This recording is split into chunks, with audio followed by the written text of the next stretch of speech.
Don't Starve is one of those games that's just better with friends. A lot of the mechanics in it seem designed around multiplayer. You name it, resource gathering, map exploration, combat, characters, and even death. Whatever the mechanic is, it's better with other people. To most players, that much is obvious. What some players may not know is the fact that Don't Starve didn't start out as a multiplayer game. When it released back in 2013, it was strictly a single-player only game. It wasn't until a year and a half later that Don't Starve Together, the multiplayer version of the game, was available, in early access at that. Every time I remember this, I can't help but feel a bit shocked. I even played the original single-player game back in 2013, and I still can't believe it wasn't multiplayer from the start. The thing is, I love Don't Starve Together, but I hate Don't Starve Alone. I really dislike how this game plays in single player. To me, it's just so mundane. You spend so much time just grinding for resources, whether that be chopping trees, mining rocks, or gathering food. You do that for hours, and then you die some pathetic death, either to hunger or some monster that kills you in under 10 seconds. Once that happens, your world gets deleted and you have to start over from the beginning. This isn't that bad for your first few times, but after a while, the game starts to feel really repetitive really fast. What I just described is the basic gameplay loop for Don't Starve. The thing is, that gameplay loop is the same for both the single player and the multiplayer versions of the game. If that's the case, how is it possible that I hate this game when I play it by myself, while I love it when I play it with my friends? Most people agree that Don't Starve is a better game to play with friends than by yourself. You probably feel the same way too. Again, how's that possible if it's just the same game either way? Well, even if the mechanics are still the same, the way you interface with them changes, based on whether you're playing by yourself or with friends. I would say that multiplayer brings out the best in the game while mitigating the worst of it. In other words, it makes the game less annoying and more fun. In this video, we're going to take a closer look at why Don't Starve plays better as a multiplayer game. We're going to go over some mechanics and explain how they changed based on whether you're playing by yourself or with friends. More specifically, we'll examine why they just work better in multiplayer than in single player. With all that squared away, let's get started. Earlier, I briefly went over the gameplay loop of Don't Starve, but I didn't mention a really important detail. While it's true that you'll be dying constantly, you're going to be learning how to survive better after each death. You'll be improving, in other words. In your new worlds, you'll be discovering new things, learning new lessons, and experimenting with new ideas. You'll even be doing some research online too, since this is definitely a game you play with the Wikipedia page open in the background. All of these things can be summarized as one mechanic: learning to survive. This is arguably the most fun part about Don't Starve. Don't Starve is a hardcore survival game. If you want to make it farther than you did in your previous world, you'll need to make sure you're constantly learning. On top of that, you'll also need to be constantly strategizing to make the most of your in-game time. You're going to need to plan ahead for future events, like increasingly brutal monster attacks and changing seasons. While single-player and multiplayer do have this in common, playing with other people adds something more to this experience of learning and strategizing: teamwork. When playing with other people, all of you share one common goal: survive. Since Don't Starve is a very brutal game, you don't have time to think about anything other than surviving, or else you'll die. This isn't a game like Minecraft where everybody can just walk off and do their own thing. Since you're forced into having a shared goal, you'll also be forced into working with your team. You'll constantly be sharing new information with your teammates, discussing ideas with your teammates, and making plans with your teammates. With this, Don't Starve gets a big layer of strategy that it doesn't have when playing by yourself. As you play multiplayer, you'll incorporate teamwork when learning and strategizing how to survive. The result of all that teamwork is going to be more rewarding and fun than if you just did everything by yourself. Making strategies is fun, but what happens when you inevitably make a mistake? Whether you had the knowledge to have been able to prevent it or not, you die. And what happens when you die with no way to revive yourself? Your world gets deleted, full stop. That's the case in single player, at least. To be fair, you knew exactly what you signed up for. Don't Starve is a roguelike game, which means permadeath is a feature. Once you die for good, you have to start completely over. Permadeath is a core appeal of roguelike games since it raises the stakes of a run. However, that doesn't stop it from stinging when it does happen, especially when you've spent several hours in the world you just lost. Meanwhile, death is handled much differently in multiplayer. It's more forgiving, but not in a way that compromises on the game's hardcore nature. It's designed in a very clever way. When you're playing by yourself, permadeath is only your responsibility. When playing with other people, the burden of permadeath gets shouldered on the team, not on any one individual player. If a player dies, it's not over because they can be revived by a teammate. A player's death has a lasting impact on the team. When a player dies, they turn into a ghost and get put into timeout. The team suffers the heavy penalty of losing an active player, but there's another consequence. When a player is dead, their ghost causes gradual drain on the sanity meters of living players. This effect is additive, so multiple dead players makes your sanity drain faster. As more players are dead at the same time, their losses affect the team more severely, and that makes it harder for the team to operate and to survive. In a 4-player server, one player dead may not be as big of a deal since the other 3 can work together to revive them easily. However, 3 players dead is a bigger deal since the burden of surviving and revival falls onto just one person. This design operates on the idea that the severity of death should depend on the overall status of the team, not just on any one specific player. We can see this idea even more clearly when it comes to how reviving other players works, which is the next thing we're going to talk about. There are several different ways to revive a player. As you get further into a world, you'll be creating backup plans to revive yourself, which act as insurance against permadeath. I'm only going to be talking about one of these options, the Telltale Heart. That's because the Telltale Heart is exclusive to multiplayer. It can only be used on a dead player by a living player. This also happens to be the most reliable and most accessible method for reviving someone in Don't Starve. The Telltale Heart is brilliantly balanced. It's cheap to make and use up front, but most of its cost is paid forward. The materials to craft it are relatively inexpensive, but the recipe also costs 40 health from the player crafting it. This is another example of that design mindset we were talking about earlier. The severity of a player's death depends on the status of the overall team.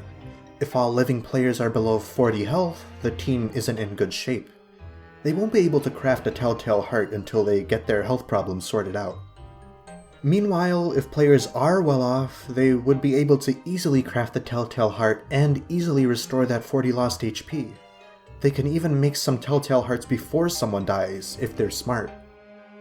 Players being revived also receive a penalty upon revival. Their max health is temporarily reduced by 25% once they're revived.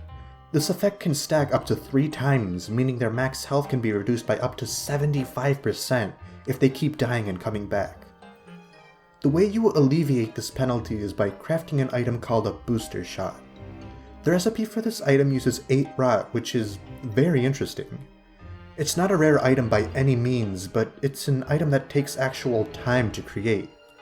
You get rot by letting food spoil, which can usually take several in-game days. Letting food spoil and go unused is counterintuitive to survival. Players who are thinking ahead won't let their food spoil since they need it to survive. This means that they'll only be thinking about making rot for the booster shot after a player is revived. Again, rot takes a few in-game days to actually manifest, so it'll be a little while before the revived player can undo their max health penalty. This ensures that the penalty is temporary, but at the same time, not too temporary. Alternatively, if you're good at the game, you'll prepare the rot in advance, before anyone dies. For this kind of team, when someone dies and gets brought back, they already have the booster shot to undo their max health penalty instantly. Again, with this, we can see how the severity of a player's death depends on the well-being and preparedness of the team. In the worst cases, most players will barely get by with any revives. In the best cases, a team will have a Telltale Heart and a booster shot ready before anyone even dies. Don't Starve is a game heavily centered around time and resource management, and the Telltale Heart just reinforces that elegantly. This also loops around to what we were talking about earlier, learning and strategizing how to survive. You need to make plans to be prepared if you want to survive in Don't Starve, and this is another example of just that. As we can see by now, death is designed very cleverly in Don't Starve together. The responsibility of permadeath falls onto the team, which alleviates the burden from individual players. It still has the spirit of permadeath, but it's much more forgiving. At the same time, death and reviving are well balanced here. It's not overpowered. If your team sucks at the game, you're still all gonna die and lose, and no amount of revives can stop that. With permadeath squared away, we can move on to the next case of multiplayer being better than singleplayer, the actual minute-to-minute gameplay of Don't Starve. Since this is a survival game, you're going to need to constantly be doing things to actually survive. The most common of these things is resource gathering. By that, I mean chopping trees for wood, mining rocks for stone, and scavenging for food. All of these tasks are simple and usually just involve 2 or 3 steps. For example, when you want to gather wood, you find a tree, chop it down with an axe, pick up the wood, and plant a new tree for later. This simplicity is fine on its own, but it creates a big issue with repetition. The game asks you to do these tasks over and over again until you have enough of that resource to survive and progress. Even then, a lot of these resources don't last that long. That reality demands you go grind for more resources, not long after you just finished grinding for them. This is still true if you manage your resources carefully and build farms, unfortunately. It leads to a lot of repetitive and shallow gameplay. Gathering wood may be fun at first, but it gets very boring when you need to replenish your stockpile for the 7th time now. This repetitiveness of this grind is even worse in singleplayer. When playing by yourself, you're going to be grinding for resources for about 80% of your playtime, which sucks. It's just not fun. Here, this is where multiplayer flies in to save the day again.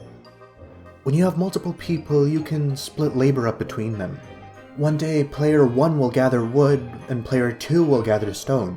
A few days later, their roles can switch to player 1 getting stone and player 2 getting wood. This way, every individual person ends up doing less grinding, and they can focus on more meaningful gameplay. There's also some irony to this, since you'll actually need more resources overall to sustain multiple players at once. However, as I just said, everybody ends up doing less grinding this way. With more players, the game's challenge to survive ramps up, but the burden of grinding is lessened on each player. It's a win-win for both the players and the game's balancing. There's another huge benefit to having multiple people gather resources: sharing. Here, when you're trying to craft something, there's nothing more annoying than running out of the materials halfway through the process. When this happens in single player, you have to put that crafting on hold to go grind for more resources. On the other hand, in multiplayer, you can just ask if anybody can spot you some wood. Chances are, if it's a common resource, they'll have some spare on hand. This streamlines the player experience so much. There are going to be less instances where you have to put your crafting on hold just because you're missing 2 pieces of wood. And again, while this makes the player experience more convenient, it doesn't take away from the game's challenge. The team still needs to gather the resources needed to craft things, but it's still fair. It's just less of a pain for everyone involved. All in all, when it comes to gathering resources, multiplayer superiority is pretty clear-cut here. The last point I want to make about multiplayer is characters. Each time you start a new world, you'll be able to choose from one of many characters. All of them have their own unique gimmicks that do a great job at putting a creative spin on survival. Each character has their own strengths and weaknesses. For example, Wendy is a character who gets her own personal ghost to attack enemies. The trade-off to this is that Wendy herself deals less damage with weapons. This means that if her ghost gets defeated, Wendy is going to have some more trouble fending for herself compared to the average character. Another character is Woody, who has the ability to cut down trees really fast and transform into certain monsters if conditions are met. The downside to this is that Woody's hunger meter is set to 0 when he reverts from his monster transformations, which makes him vulnerable to death by starvation. While having multiple characters to choose from is still fun for single player, I feel that characters really shine in multiplayer. It feels very satisfying to pick various characters that synergize with each other. Each character still has their ups and downs, but some characters can use their strengths to cover for another's weaknesses. Wendy can use her ghost to help take out batches of enemies without endangering any player's health bar. This covers for every other character that would need to take a greater risk when getting into combat otherwise. Woody's fast tree chopping skills can be used to get wood for the team faster. Resource gathering can usually take a while for everyone else, especially chopping down trees. Not for Woody though. Through him, everyone gets wood faster. It's a win-win. This is exactly what I mean when I talk about characters using their strengths to cover for everyone else's weaknesses. This way, using characters is more fun with friends than just by yourself. Once again, multiplayer reigns supreme. Hopefully by this point, we understand some of the reasons why Don't Starve works much better as a multiplayer game than a single-player game. In a nutshell, a lot of the mechanics just work better with multiple people involved. Learning and strategizing how to survive is fun on its own, sure. However, multiplayer adds another dimension to that: teamwork. The nature of Don't Starve is hardcore, so it's still important to maintain the game's balance in multiplayer. Sure enough, Don't Starve Together pulls that off. Death is handled in a more generous but still fair way. When a player dies, they can still get a few second chances, provided that they can get revived. The burden of permadeath is also shifted off of one individual player and onto the full team of players. In multiplayer, the main way to revive players is the Telltale Heart. On its face, this isn't an expensive item to craft, but its cost is paid forward with reduced health. This lets players get back into playing the game sooner while still maintaining a tangible punishment for death. Compare permadeath to single player, where your world just gets deleted if you didn't set up a backup plan for reviving beforehand. That's a lot more brutal and unforgiving, while multiplayer's approach is much more elegant. Constantly harvesting resources is another important feature of Don't Starve. In single player, I would say this can become almost unbearable thanks to how grindy and repetitive it can be. You'll be spending the vast majority of your time just replenishing your resource stockpiles, and that's no fun. In multiplayer, you can divide resource gathering up between your teammates, so every individual has to do less grinding. This leaves more time for meaningful gameplay, enhancing everybody's experience. The benefit of sharing resources with other players also streamlines gameplay. It means there are going to be less awkward moments where your crafting gets put on hold just because you're short some resources. And as a final point, characters make the gameplay experience much more diverse and fun. Each character has their own unique gimmicks which lead to their own strengths and weaknesses. Using your character's strengths to cover for your team's weaknesses leads to some really fun synergy, and it helps give a meaningful role to everybody on the team. This type of character diversity is ingenious in cooperative games like this. It makes everyone feel important, not just the guy who's doing the most work on the team. I think all of these reasons are why Don't Starve Together is a better experience than Don't Starve Alone. In fact, I would say that the vast majority of people would agree on this sentiment. On Steam, Don't Starve Together has more than twice as many positive reviews as the regular Don't Starve game. And yes, these are two different games. The actual development of these two versions of the same game is really weird, since a lot of the time they just seem like two alternate timelines that happen to exist at the same time. That's not a topic for this channel to cover though. It's really weird, and if you want to see what I mean, feel free to do your own research. Regardless, Don't Starve Together is a good time with friends, and I'm looking forward to what future updates the developers have planned. Also, the animated shorts are a wonderful treat. We've made it to the end of the video. Thanks for watching this, and I really hope you enjoyed. Game design is nuanced and a lot of it can be subjective, so if you have something to add, feel free to leave a comment to start a discussion about it. If you did enjoy this video, I would kindly ask that you consider leaving a like and possibly subscribing. It really helps the channel, and it lets me know that there's actually an audience for these sorts of videos. Again, thanks for watching, and I hope you have a great day.